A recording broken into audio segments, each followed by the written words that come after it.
hijo del diablo, enemigo de toda justicia. ¿No cesarás de trastornar los caminos rectos del Señor? Ahora pues, he aquí la mano del Señor está contra ti, y serás ciego, y no verás el sol por algún tiempo. E inmediatamente cayeron sobre él oscuridad y tinieblas, y andando alrededor buscaba quien le condujese de la mano. Leamos el 12 todos juntos. Dice: entonces el procónsul, viendo lo que había sucedido, creyó maravillado de la doctrina del Señor. Oremos a Dios. Dios bendito, damos gracias por tu palabra. Podemos ver en la historia como un mal hombre llamado Elimás se resistía al mensaje para que el procónsul fuera convertido al Evangelio. Señor, este mundo está lleno de quienes se resisten y trastornan tus santos caminos. Pero es nuestro deber como siervo, es nuestro deber como iglesia, es nuestro deber como hijo, mi Dios, ayudar a que las sendas se mantengan y evitar que lo derecho sea torcido.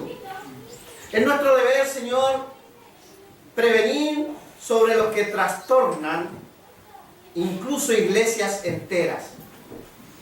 Y a veces, Señor, hay iglesias que pueden ser incautas y pueden perder la sana doctrina, los santos caminos, la santidad del púlpito, la santidad de los fieles. Ayúdanos, Señor, a ser una iglesia que busque la santidad. En el nombre de Cristo te lo pido. Amén. Esta historia, hermano, es una historia de oposición espiritual. Pero una oposición espiritual que es muy común en el día de hoy. No hay que ser ni mago, no hay que ser ni profeta para oponerse a los caminos de Dios. Usted puede pertenecer al móvil o estar de acuerdo con ello y ya ser un opositor a la pureza de Dios, ¿sí o no? El procónsul, llamado Sergio Paulo, como dice la Escritura, era un gobernador de una provincia. Eso es lo que es un procónsul. Un gobernador de toda una provincia, en este caso de la provincia, o me imagino yo que toda la isla de Chipre, porque ahí estaban en ese minuto,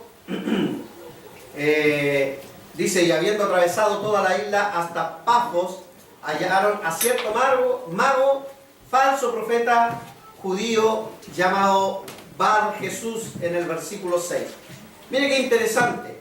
¿Sabe lo que significa Bar Jesús? Bar Jesús significa hijo del Salvador. Nuevamente, este mago se hacía llamar hijo del Salvador, Bar Jesús. Pero la Biblia es sabia, hermano. Y sabe que la Biblia, cuando tiene algo puesto ahí, ya sea hasta en un paréntesis, es porque algo nos quiere decir. A veces nosotros llegamos a la parte de la genealogía y algunos dicen, oh, esa es la parte como aburrida de la Biblia.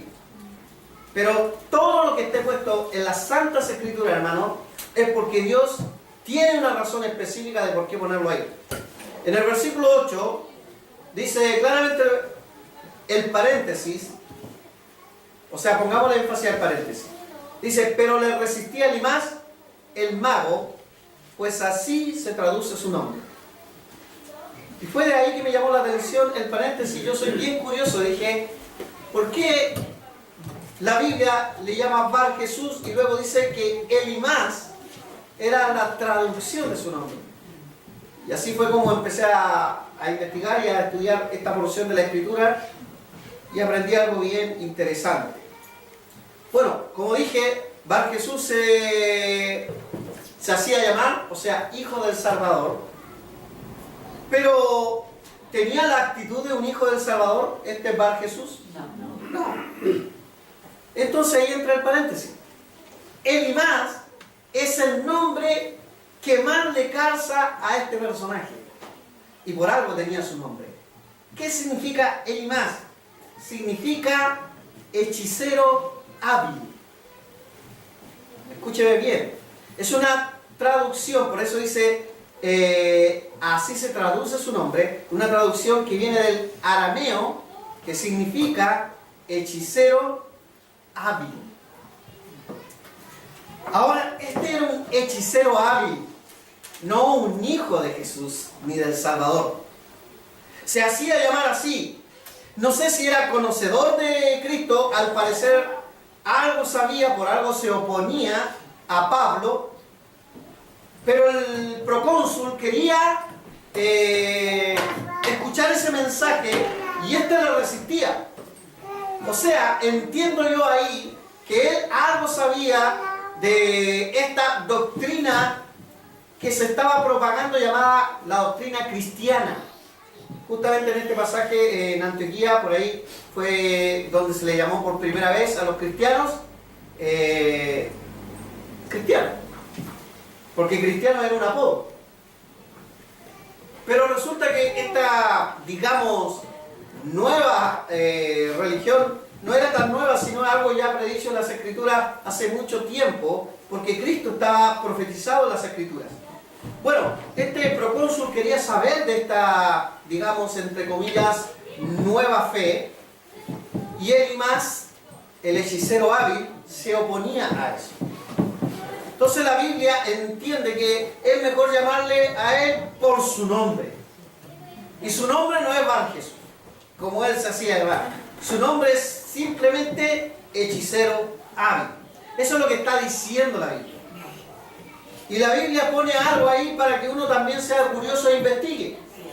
Y nos dimos cuenta que era un verdadero hechicero hábil, porque el mismo versículo 6 dice que hallaron a cierto mago, falso profeta, y ya ahí la Biblia está poniéndola en la categoría de los falsos.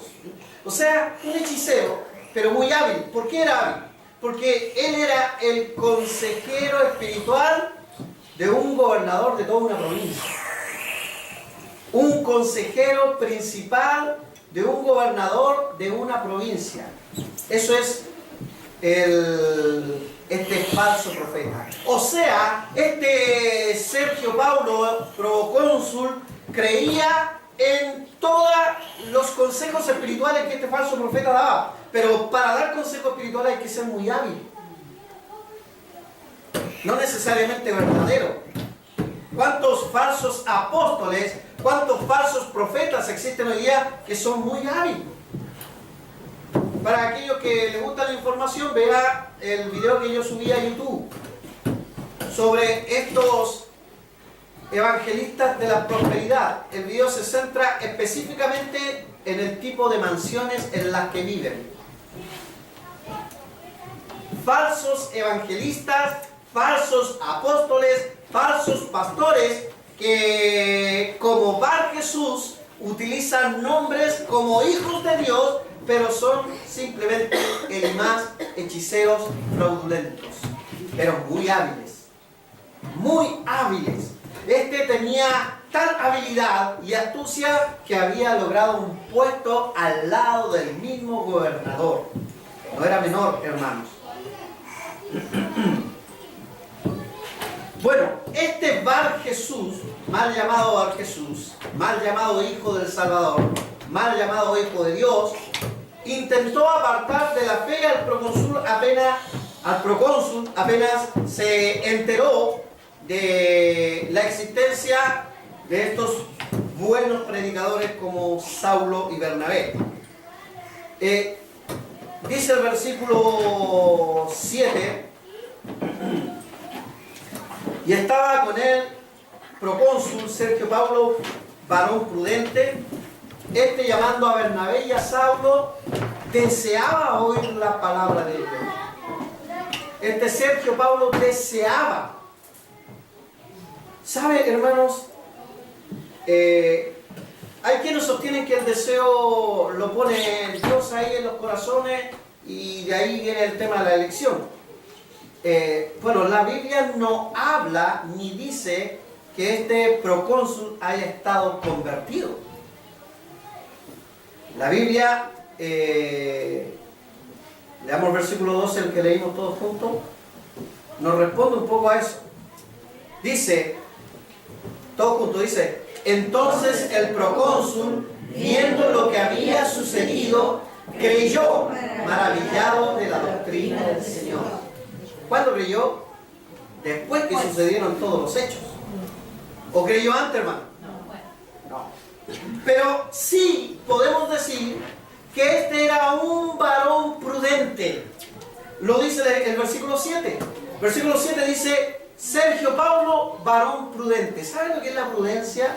En este caso, el Sergio Paulo, el procónsul, la prudencia es de un hombre que quiere pesar cada cosa que se dice, la quiere someter al análisis, la quiere investigar y ver cuál es verdad. Eso, hermano, es el deseo que él tenía.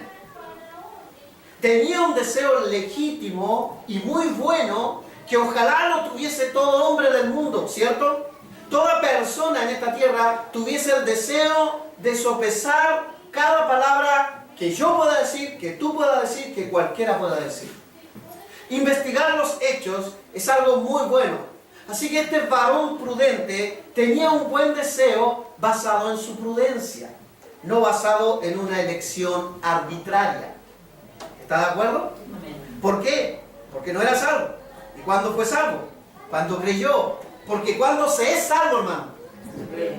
¿O cuando se intenta creer? No. ¿Cuándo se cree? Cree. Y serás salvo. Amén. Muy bien. Pero ese buen deseo tenía un estorbo gigante llamado Elimas, el hechicero hábil.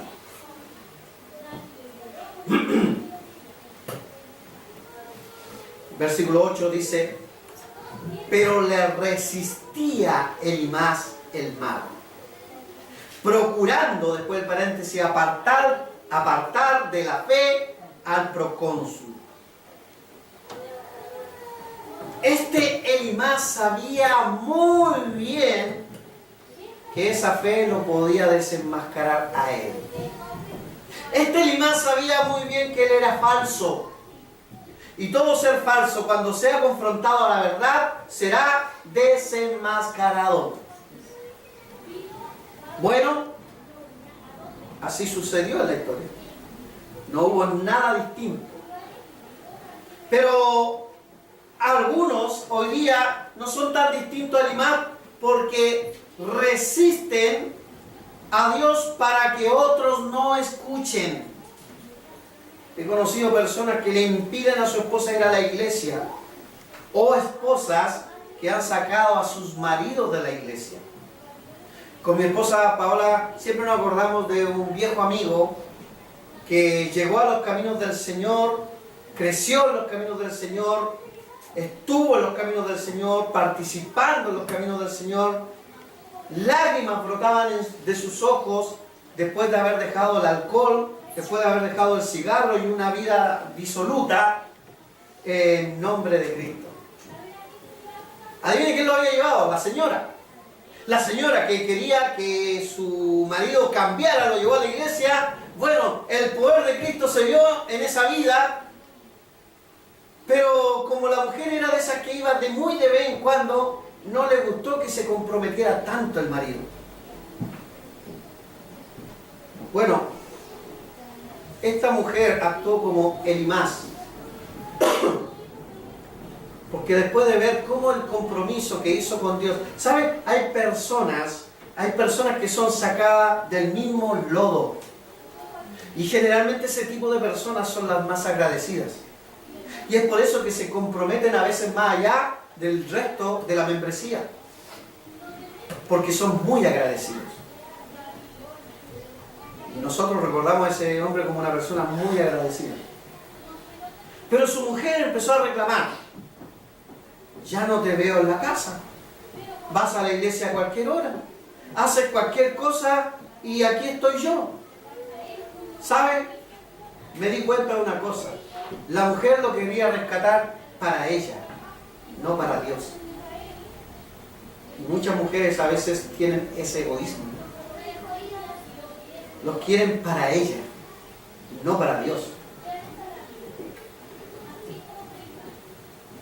Es obvio que una persona que es nueva en el Evangelio tiene que ir de a poco aprendiendo y a dosificar lo que son los primeros ministerios, ¿cierto? El primer ministerio de un ser humano es su familia. El primer ministerio de un esposo es su familia. Tiene que cuidarlo, ¿cierto?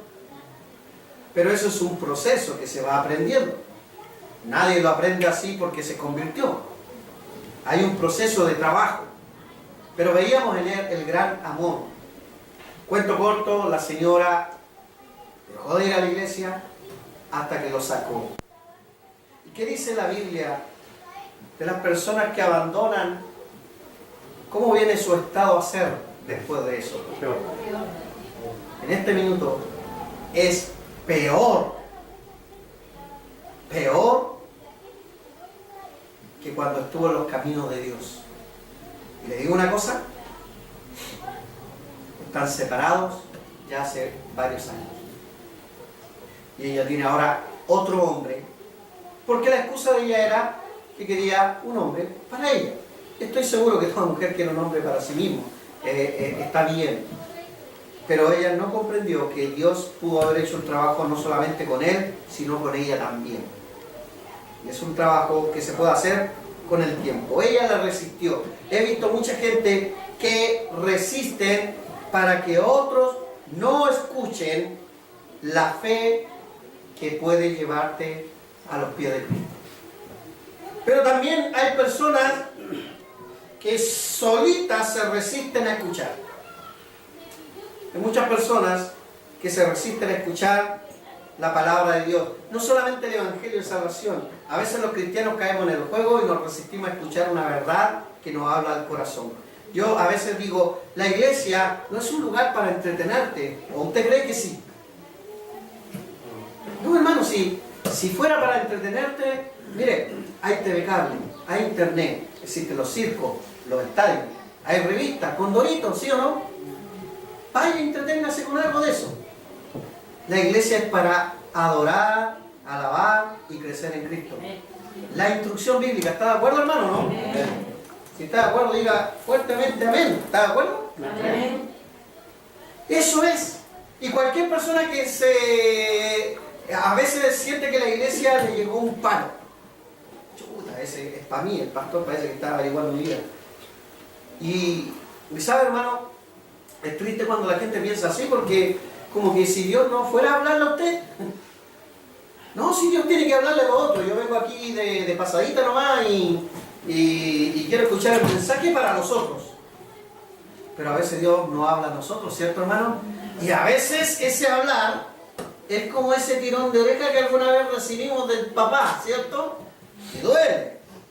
O como ese, miremos a Bernardo King, y duele.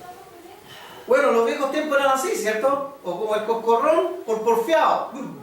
Y a veces con el nudillo. Y duele. No, hermanos, a veces no es así. No es la intención de un pastor que la gente ojalá se vaya simplemente. Al contrario, nosotros los pastores queremos llenar las iglesias. Pero deja que Dios obre en el corazón. Y Dios tiene que obrar de buena manera, aprobando lo que bueno que vienes haciendo. Y a lo mejor un mensaje va solamente a ser algo que te va a confirmar lo que vienes haciendo. O al revés, te va a desarmar todo lo que vienes haciendo. Y hay gente que cuando se siente mal, busca otro lugar. Bueno, también se resisten personalmente a escuchar como Elimás. Y ahí es donde yo quiero usar la palabra Elimás, hechicero sabio. El hechicero sabio no era solamente una persona que manejaba poder. De hecho, este Elimás no tenía ningún poder. No era ese el tema de Elimás. Dice que era un falso, ¿qué? ¿Falso qué? Falso profeta. Con título de mago, pero como toda esa magia que vemos todos que no es magia.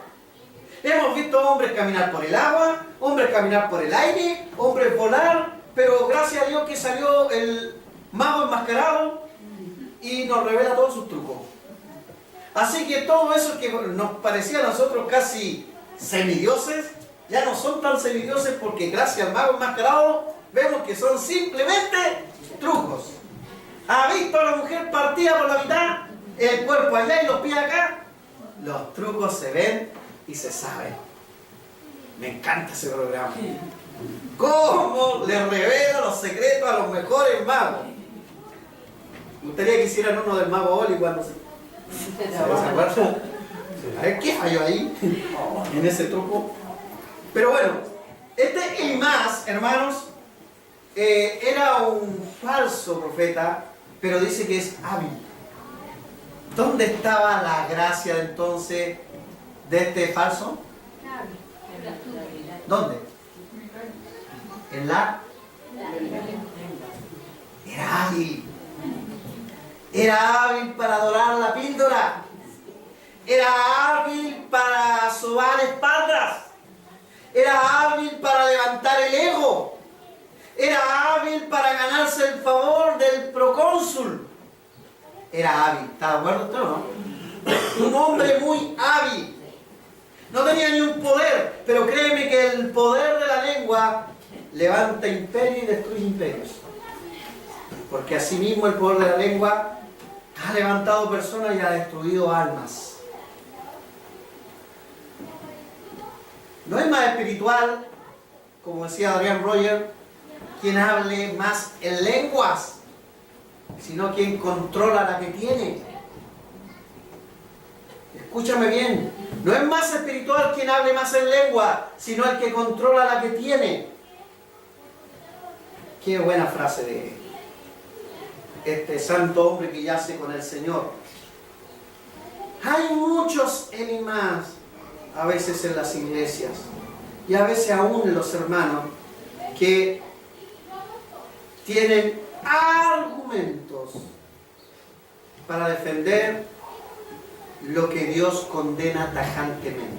Me gustaría, me encantaría, ayer hablamos con mi esposa porque ella me decía, pero no puedo entender porque en Estados Unidos se está discutiendo mucho este tema de la homosexualidad al punto que se está exigiendo en las iglesias que un ministro tiene que casar matrimonios gay. ¿Estaría de acuerdo usted o no? Si no, va a tener multas o cárcel. O multas y cárcel. No sé cómo irá a parar la cosa. Y mi esposa me decía, pero ¿cómo podría haber una persona que esté dispuesta a hacerlo si la Biblia es tan explícita y específica, ¿cierto? ¿Está de acuerdo usted? Me gustaría escuchar un argumento de alguna persona que diga que no es tan explícito ni tan específico. Me gustaría ver qué dice una persona de 1 Corintios 9:6, por ejemplo, donde se condena tajantemente. ¿Qué me podría decir también de Romanos capítulo 1, versículo 18 en adelante? Bueno, la verdad, me gustaría escuchar un argumento, pero créeme que los hay.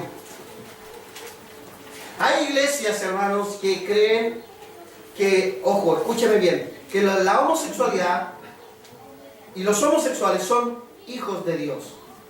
Pero nosotros sabemos una verdad mayor aún, que no porque hayas nacido en esta tierra eres hijo de Dios, para eso debes nacer de nuevo, ¿sí o no? Hermano, no todos somos hijos de Dios. Hijos de Dios son aquellos que han puesto su fe, como el procónsul en el último versículo de nuestro pasaje, que creyó, porque la fe es el medio para llegar a la salvación tan grande en Cristo Jesús. Que le dijo a Nicodemo, debes nacer de nuevo. No todos son hijos de Dios. Es muy probable que sean hijos de Satanás, porque hay que nacer de nuevo para ser hijo de Dios. Esa es una verdad innegable en las Escrituras que Cristo mismo la enseñaba. ¿Quién la podría contradecir? Porque alguien podría decir, ¿todos somos hijos de Dios solo por nacer? No. Créeme que no solo los homosexuales no son hijos de Dios por ser simplemente homosexuales o ser humanos, porque tampoco lo es un heterosexual, porque tampoco lo es, no sé, el vecino más bueno de la cuadra. Nadie es hijo de Dios porque es bueno. Uno es hijo de Dios porque cree en Cristo. No hay otro camino que nos lleve a Dios.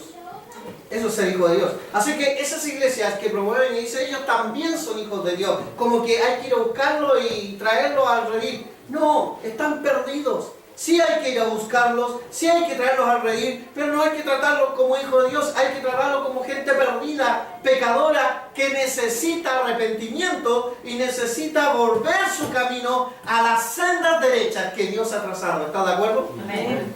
Eso es, hermano. Pero hay quienes argumentan sus propias teorías como este hechicero hábil. Y es triste para un pastor a veces tener que estar lidiando con hermanos con el mismo poder de él y más. Mientras la escritura es clara, igual tiene una idea distinta. Yo no puedo discutir a veces con esas personas. Por ejemplo, le pongo un ejemplo que está en boga, de aquellas personas que dicen: no, esos hijos yo no sé si se van al cielo porque no sé si eran elegidos. Pero ¿qué dicen las escrituras, hermanos? ¿No dice algo la escritura respecto a los niños? Que de los tales es el reino de los cielos. Pero esto va, no, es que no, como nosotros creemos en la elección, no sé si este fue elegido o no fue elegido. Y bueno, los niños que estaban alrededor de Cristo, ¿qué dijo Cristo? Tráenos para acá. Mira, de los tales es el reino de los cielos. Y cualquiera que extravía a uno de estos pequeños, ¿cierto? Mejor le fuera a ponerse una piedra de molino y echarse al río. Pero vienen esto y trastornan el Evangelio de Cristo, que también, dicho sea de paso, es para niños, ¿o no? Así que todos aquellos que se resistan tal cual a él y más, y resistan al mensaje y a la palabra, su juicio será grande, hermano. Mire, veamos Mateo 18, justamente. Sin perder, por favor, el pasaje, porque estamos en el pasaje de Mateo 18. Qué preciosa Biblia, hermano, le han regalado a la iglesia. Y doy gracias a todos los hermanos que aportaron. Vamos a tener, hermanos, en nuestra vigilia un momento muy solemne con esta Biblia, donde vamos a poner los nombres de cada uno de los que estuvieron en esa vigilia como miembros de esta iglesia,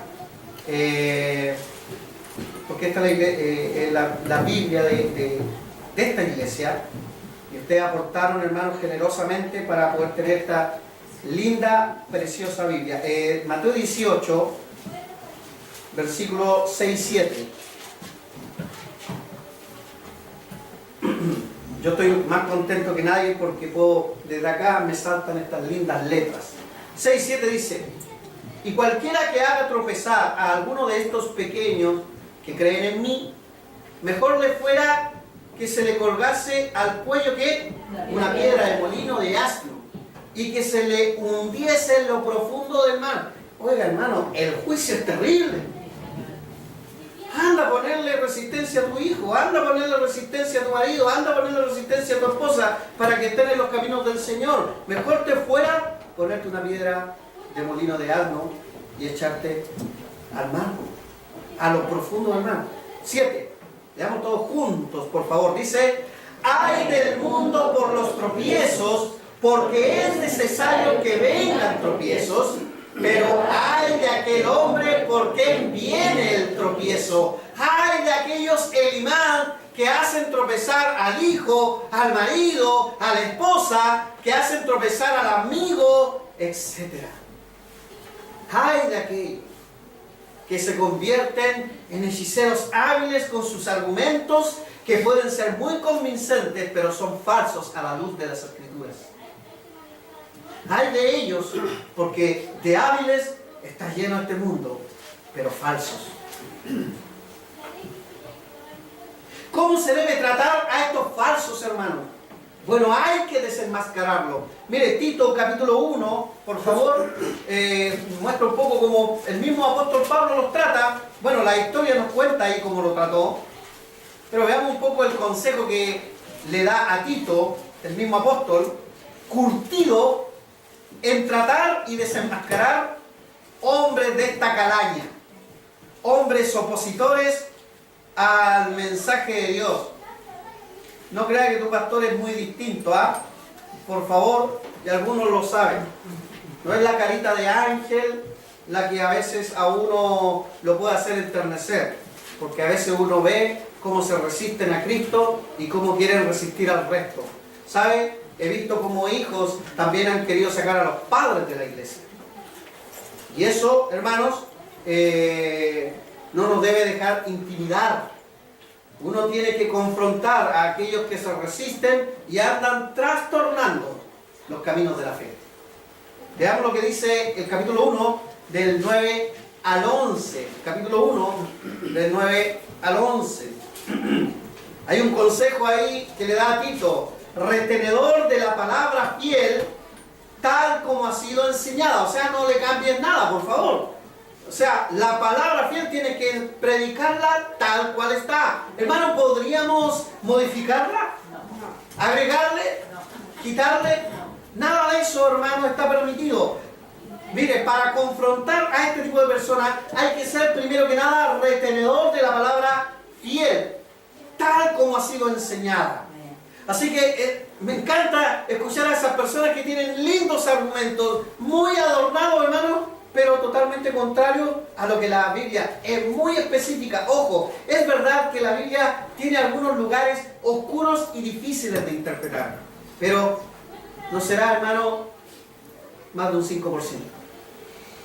El resto es claro y preciso. El resto es claro y preciso. Así que el retenedor de la palabra fiel, tal como ha sido enseñada, para que también pueda exhortar, que es lo que estoy haciendo yo hoy día, con sana enseñanza, y convencer también a los que...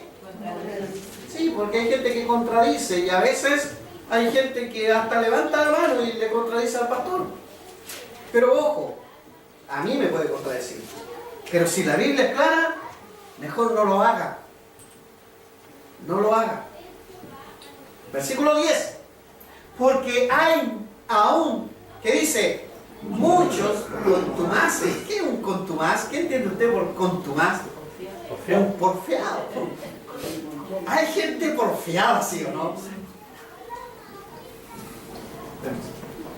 Jalisco, no te rajes. Oye, que hay gente porfiada, no le ganáis ni a palo. Algunos dicen, y lo han dicho, hermano, lo han dicho y lo han escuchado hasta las hojitas también, y han llegado a estos oídos: el pastor no le gana a nadie, es duro y contumaz. Hermanos, yo no soy perfecto, y usted ya sabe que yo no soy perfecto, ¿cierto? Ni físicamente, ni espiritualmente, ni sabiamente. Y ya lo sabe, ¿cierto? Se ha dado cuenta, ¿cierto? Sí, ¿por qué dice sí, hermana? ¿Me ha estado examinando? Muy bien. Sí, es verdad. Es verdad. Pero si hay algo que es triste escuchar, es que cuando uno enseña una sana doctrina y hay un opositor a ella, que diga que uno es duro. Puede decirme duro en cuanto a mi carácter, tal vez, temperamento a lo mejor, comportamiento, puede ser que uno se equivoque. Eso yo lo puedo aceptar porque todos nos equivocamos en cualquier área de la vida, ¿sí o no, hermanos? Y tal vez usted también tiene la suya, tal vez no es la misma mía, pero usted tiene las suyas y yo las mías. Y debemos mejorar, y para eso estamos en Cristo, hermanos, ¿sí o no? Para eso vamos a la iglesia, para que este lugar de pecadores vaya siendo transformado poco a poco por el Evangelio y la palabra del Señor. ¿Sí o no, hermanos? Pero en cuanto a la verdad, no, por favor.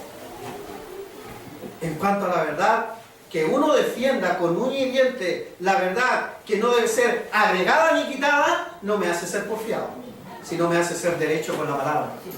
¿Y qué es lo que quiere usted? Un siervo que esté en concordancia con las Escrituras, ¿cierto? Entonces voy a ser un poquito estrecho en ese sentido. Porfiado, si usted quiere decirlo, o Jalisco no te raje, como dirán algunos.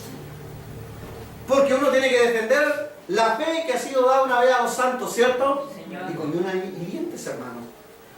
Así que, por ejemplo, si yo no apruebo la homosexualidad, no es porque sea duro de mate. No soy duro de la testa, hermano, por eso. Simplemente quiero ser bíblico hasta la médula. Es todo. Y eso es lo que dice. Porque hay muchos contumaces. Pero es normal, hermanos, que lleguen contumaces a la iglesia. Si yo era un contumaz. Muchos en mi iglesia se acuerdan cuando yo le hacía preguntas al pastor. A veces por típica ignorancia y a veces porque uno es un poco orgulloso. Y a veces cuando yo estaba sentado ahí, ¿sabe? Dios trataba con mi orgullo. Hermanos queridos, Dios trató con mi orgullo muchas veces. Dios tuvo que quebrantar mi orgullo. Yo era un machista empedernido que trataba a mi esposa como un machista empedernido. Aquí mando yo, la plata la traigo yo, así que se hace lo que yo digo. Y si yo quiero estar con los amigos divirtiéndome un rato, tú me esperás en la casa callada. Y de repente Dios empezó a trabajar con mi vida, hermano. Así era, y ahí está mi esposa para que me avergüence si yo no lo digo con orgullo. El único orgullo que puedo tener es que Cristo me transformó.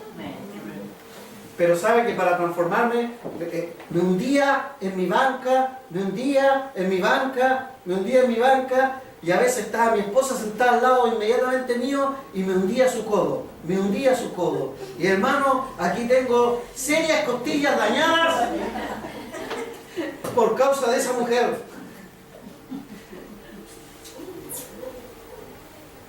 Y así nos trata Dios a veces.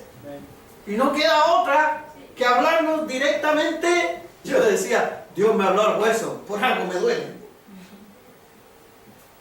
Era fuerte la palabra. Hermano, yo no era tal cual usted me ve. Yo llegué a los 22 años con costumbres paganas, ideas paganas y un vocabulario pagano.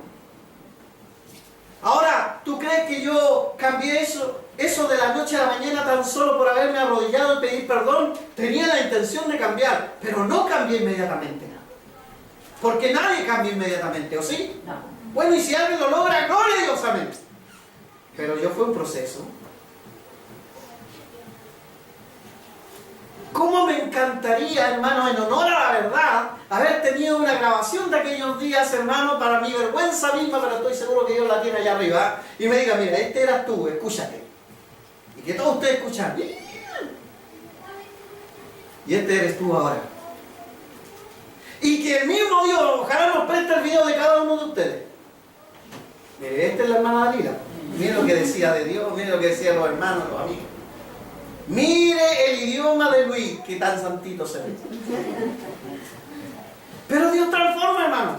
Entonces, es verdad que en las iglesias a veces van a haber contumaces. Yo era uno de ellos. Y Dios tuvo que tratar a veces al nivel del dolor. Me tuve que hundir en mi banca de vergüenza a veces.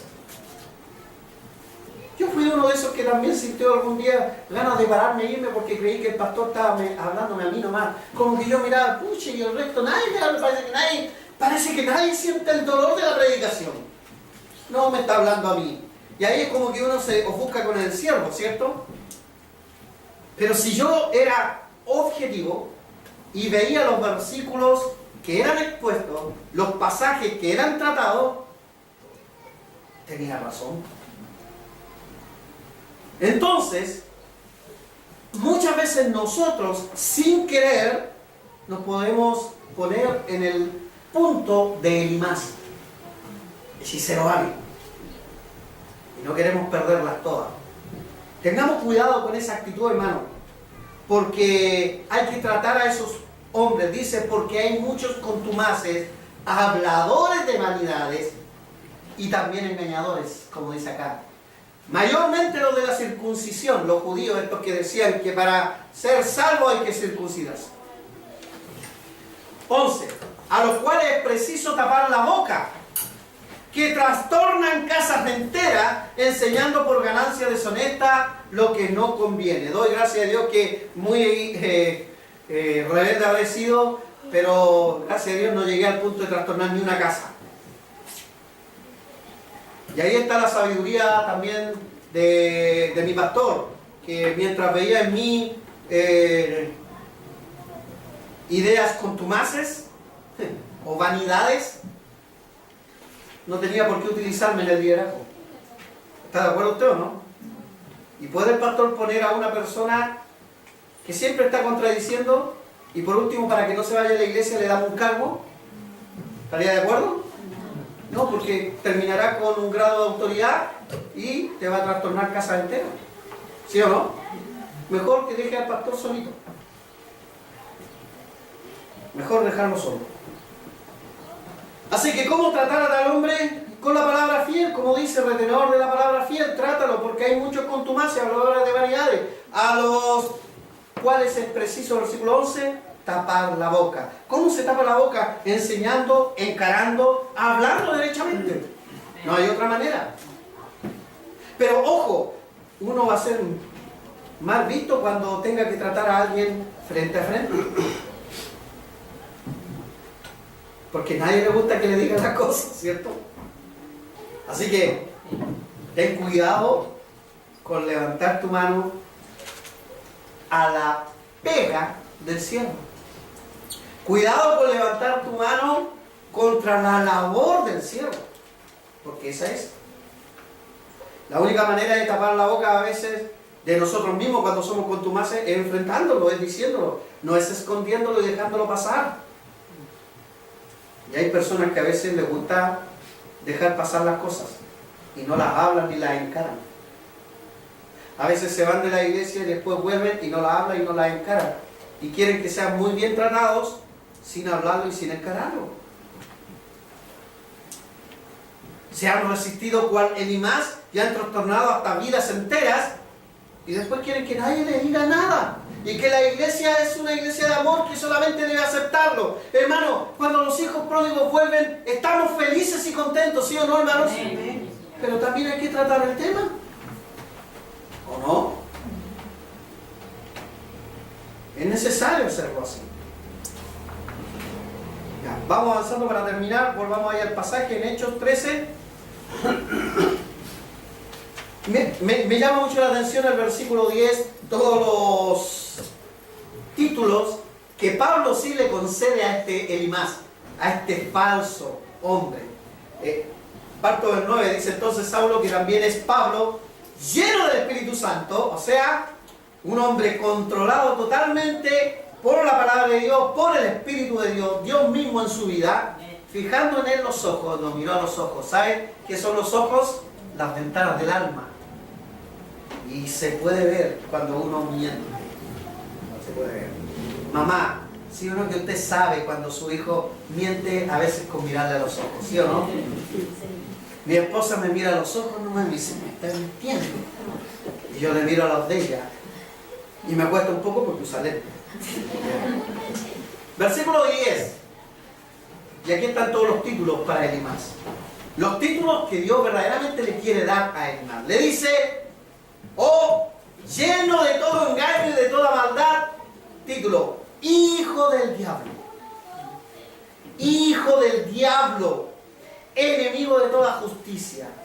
Hermano, como todo aquel que no tiene a Cristo y se resiste, es hijo del diablo. Todo aquel que no tiene a Cristo y se resiste, es hijo del diablo. Nadie puede decir que es hijo de Dios. Porque no se puede, hermano, renunciar a lo que uno es. Y si uno es del diablo, no renuncia. Si uno es de Dios, no renuncia. No se resiste a ello.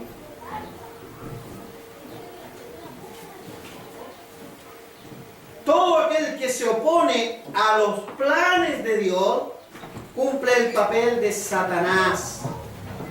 Todo aquel que se opone a los planes de Dios, cumple el papel de Satanás. ¿Sabe? Satanás significa adversario en hebreo. Es una transliteración que viene del hebreo, que viene de tatán, que es adversario. Diablo, que significa acusador, calumniador, es de origen griego. O sea, recuerden que Satán es adversario. Y está muy bien puesto el título. Todo aquel que se opone a los planes de Dios está cumpliendo el camino de Satanás. ¿Recuerdan cuando el apóstol Pedro le dijo a Cristo, no seas duro contigo mismo? porque le había anunciado su muerte. ¿Se acuerda de Pablo? Decía, pero ¿por qué vas a morir? No, no hagas tal cosa. ¿Y qué le dijo Cristo? Sal de aquí, Satanás. Una pregunta, ¿era estrictamente un hijo del diablo Pedro en ese minuto? Era un discípulo de Cristo, hermano. Y aún nosotros, los discípulos del Señor, a veces podríamos estar atornillando al revés. No podemos oponernos a las cosas de Dios, sino sumarnos, como Pedro en su minuto. Él pensó en sí, yo quiero tener al maestro toda la vida aquí a mi lado. ¿Sí o no? Yo creo que todos los discípulos, excepto Judas, todos los apóstoles querían tener a Cristo todo el rato, ¿cierto? Es como, oh pastor, no se vaya a Villarrica, no se vaya a Villarrica, no se vaya a Villarrica. Yo lo quiero tener siempre a mi lado. ¿Y qué he logrado con tanto lado? No, hermanos. Uno tiene que pensar en la obra, que crezca, que avance, que se inunde de almas aquí y allá. Y no ser un opositor a él. Pedro estaba oponiéndose a que Cristo muriera. Y si Cristo no moría, hermanos, nosotros no podríamos ser salvos. Cuidado con ser opositores a la cruz de Cristo. Elimás no era distinto de un discípulo de Satanás, pues estaba lleno de todo engaño y de toda maldad. De eso le dice el versículo, oh, lleno de todo engaño y de toda maldad. Así que un hijo del diablo y enemigo de toda justicia. Hermanos, terminando ya, quiero decir lo siguiente. Cuidado con ser personas como Elimás, que trastornan caminos rectos. Cuidémonos de eso, hermano. A lo mejor tú eres nuevo y sabes no todas las escrituras, no sabes mucho en los principios, pero yo te animo a hacer algo muy sabio. Lo que sí sabes, practícalo. Defiéndelo. Defiéndelo. Cuídalo. Llévalo por práctica en tu vida. Haz de ello algo que sea habitual en tu mente, en tu corazón, en tu cuerpo. Lo poco que sepas de las escrituras, ponlo en práctica. Eso es la clave para crecer. Y no serás hallado un Elimás, un opositor, un hechicero hábil. No serás uno que trastorna caminos rectos, sino uno que fomenta el camino recto. Y eso es lo que Dios quiere.